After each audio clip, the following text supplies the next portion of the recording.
ইরানের সামরিক বাহিনী অপারেশন ট্রু প্রমিস 3-র পঞ্চদশ ধাপে ইসরায়েলের সামরিক ও শিল্প স্থাপনায় ব্যাপক মিসাইল ও ড্রোন হামলা চালিয়েছে।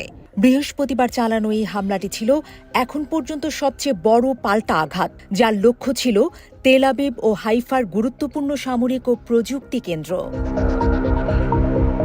ইরানের ইসলামী বিপ্লবী গার্ড কোর আইআরজিসি এক বিবৃতিতে জানিয়েছে, সর্বশেষ ধাপে শতাধিক নানা রকমের আত্মঘাতী ও কমব্যাট ড্রোন ব্যবহার করা হয়েছে, যার বেশিরভাগই ইসরায়েলের ক্ষেপণাস্ত্র প্রতিরক্ষা ব্যবস্থা লক্ষ্য করে ছোড়া হয়। এই হামলার পরপরই হাইফা ও তেল আবিবের বেশ কিছু সামরিক কারখানা, রাডার ঘাঁটি ও কৌশলগত কেন্দ্র ধ্বংস হয়ে যায় বলে দাবি করেছে ইরানি গণমাধ্যম প্রেস টিভি। বিবৃতিতে আরও বলা হয়, শুধু ড্রোন নয়, আধুনিক ও উচ্চ ক্ষমতা সম্পন্ন ক্ষেপণাস্ত্র যেমন খায়বার, শেকান, ফাত্তা ও শেতজিলও ব্যবহার করা হয়েছে এই হামলায়। ইরান দাবি করেছে, তাদের এই প্রতিরোধমূলক পদক্ষেপ সম্পূর্ণ যৌক্তিক ও বাধ্যতামূলক, কারণ ইসরায়েল প্রথমে আগ্রাসন চালিয়েছে।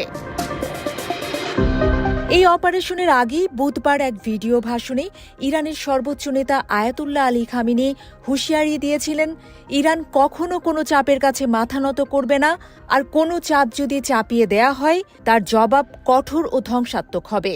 ইসরায়েলি মিডিয়া স্বীকার করেছে, নতুন আক্রমণটি ছিল ইরানের সবচেয়ে বড় ক্ষেপণাস্ত্র ও ড্রোন হামলা। তবে ইসরায়েল সরকার দেশজুড়ে ছবি ও ভিডিও প্রকাশে কড়াকড়ি আরোপ করেছে।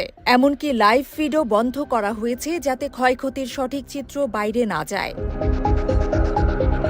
অন্যদিকে ইরানের নতুন কৌশল ও উন্নত প্রযুক্তির কারণে মার্কিন সমর্থিত ইসরায়েলি প্রতিরক্ষা ব্যবস্থা প্রায় নিষ্ক্রিয় হয়ে পড়েছে। সাম্প্রতিক হামলায় ইরানি বাহিনী যেভাবে সফলভাবে ক্ষেপণাস্ত্র ও ড্রোন ঢুকিয়েছে, তা ইসরায়েলের সামরিক পরিকল্পনায় বড় ধাক্কা বলে বিশ্লেষকরা মনে করছেন। বিশেষজ্ঞদের মতে, এই হামলা মধ্যপ্রাচ্যের ভূরাজনৈতিক পরিস্থিতিতে নতুন মাত্রা যোগ করেছে।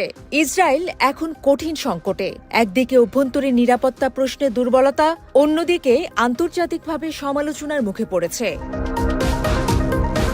এত সবের মধ্যেও ইরান বারবার বলছে, তাদের প্রতিক্রিয়া শুধু আত্মরক্ষামূলক, কোনো যুদ্ধ উস্কে দেওয়ার উদ্দেশ্যে নয়। কিন্তু বাস্তবতা হল, এই পাল্টা জবাবেই আজ ইসরায়েলের সামরিক কাঠামো চরম সংকটে পড়েছে।